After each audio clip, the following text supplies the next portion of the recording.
Yeah, in general, these are the latest figures to give you some proportions about US growth. Since 2013, we're not going all the way back to the crisis.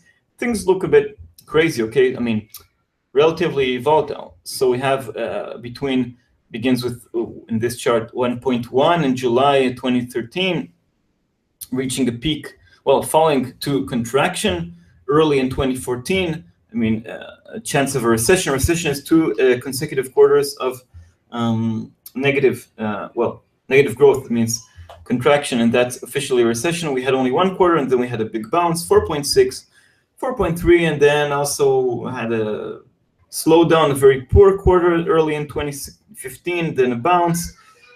Last 2 quarters were quite poor, 1.4 and 1.1, and now we're expecting 2.6, a bounce back in growth. As I said, US data looks good. So we are seeing lots of volatility here, but once we look at annualized growth, sorry, not annualized. That was annualized what I showed you beforehand. This is year over year.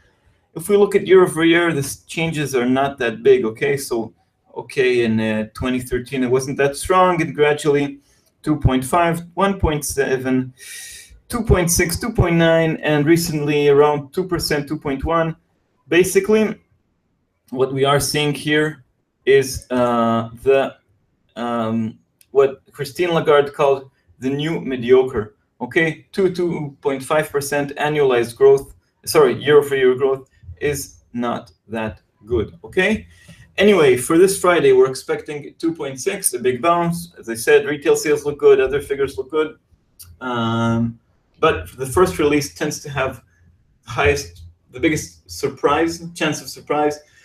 That means I will say in general that if we have under 2% annualized growth, it's bad news for the US economy and for the global economy. And if we have above 3%, it's an acceleration, it's good news.